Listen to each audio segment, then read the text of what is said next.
आज विश्व जनसंख्या दिवस है, इसको लेकर केंद्रीय मंत्री गिरिराज सिंह ने एक बड़ा बयान दिया है। उन्होंने कहा कि विश्व में जो है भारत की सबसे ज़्यादा तेज़ी से आबादी बढ़ रहा है। भारत के कुल 147 ज़िले में जो है तेज़ी से आबादी बढ़ रहा है और इसको लेकर चाइना जैसा कठोर कानून बनाना होगा और जो इस कानून को नहीं मानेगा उसका वोटिंग राइट छीन लिया जाएगा और साथ ही साथ जो सरकार की सुविधा है उसको भी निरस्त कर दिया जाएगा। पहले सुने गिरिराज सिंह ने क्या कहा। आज विश्व जनसंख्या दिवस मनाया जा रहा है और मैंने कल भी कहा और आज भी कह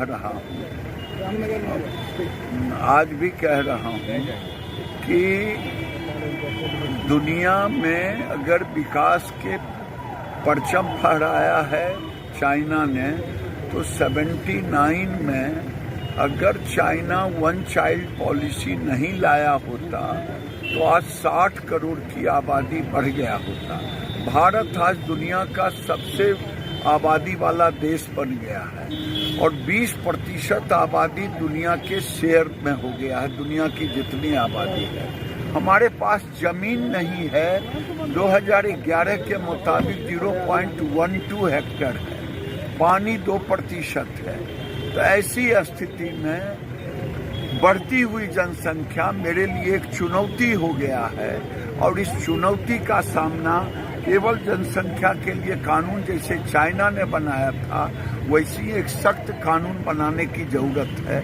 ऐसा कानून कि जो ना माने उसकी वोटिंग राइट समाप्त कर देनी चाहिए, उसको सरकारी सुविधा से वंचित करनी चाहिए, उस पर कानून का व्यवहार करना चाहिए, कानून का अंकुश लगे और चाहे हिंदू हो या मुसलमान, सिख हो या ईसाई, बौद्ध हो या जैन, ये करने की जरूरत है।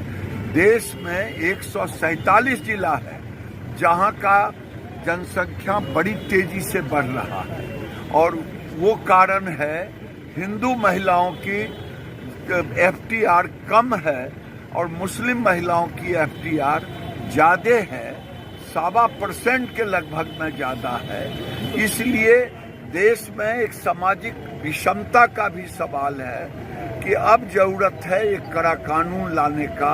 आज विश्व जनसंख्या दिवस पर यही जरूरत। तो ये आपने सुना कि केंद्रीय मंत्री गिरिराज सिंह ने इस जनसंख्या नियंत्रण को लेकर बड़ी बात कही थी। उसके बाद बिहार सरकार के मंत्री श्रवण कुमार ने भी क्या कहा, पहले वो सुने। जनसंख्या नियंत्रण कानून की जरूरत है। नहीं, जनसंख्या बढ़ रही है, ये बहुत दुखद है, इस पर नियंत्रण होना चाहिए।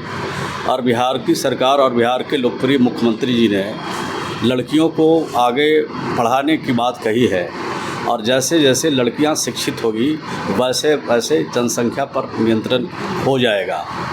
इसी प्रकार से पूरे देश में बेटियों को, लड़कियों को अगर पढ़ाने की दिशा में पहल होगी तो जनसंख्या पर पूरी तरह से देश में नियंत्रण हो जाएगा। सर, कानून बनाने की क्या जरूरत है? नहीं, कानून तो पहले से बने हुए हैं, कानून में तो बने हुए हैं। अवेयरनेस का कानून है, नसबंदी का कानून है, कई तरह के कानून बने हुए हैं। सिर्फ कानून से जनसंख्या नियंत्रण नहीं कर सकता है। हम जब तक ज्ञानवान लोगों को नहीं बनाएंगे तब तक इस पर नियंत्रण नहीं किया जा सकता है। और बिहार सरकार की जो पहल है, मुख्यमंत्री श्री नीतीश कुमार की जो पहल है, उस रास्ते से जनसंख्या पर नियंत्रण हो सकता है। और इस बात की खुशी होगी कि पूरा देश आज बेटियों को पढ़ाने में सरकार पूरी मदद करे, उनको आगे बढ़ाए, इसकी आवश्यकता है। तो आपने सुना बिहार सरकार के मंत्री श्रवण कुमार ने इसको लेकर कहा कि कानून तो पहले से ही बना हुआ है और जब तक बेटियां शिक्षित नहीं होगी तब तक जनसंख्या पर नियंत्रण नहीं पाया जा सकता है। बिहार के मुख्यमंत्री नीतीश कुमार ने लगातार बेटी पढ़ाने की बात करते रहे हैं और बेटियों को हमेशा बढ़ाने की दिशा में कार्य कर रहे हैं। बेटियां जब शिक्षित हो जाएगी तो निश्चित तौर पे जो जनसंख्या कानून है, जो जनसंख्या नियंत्रण कानून है, उस पर पहल किया जा सकता है।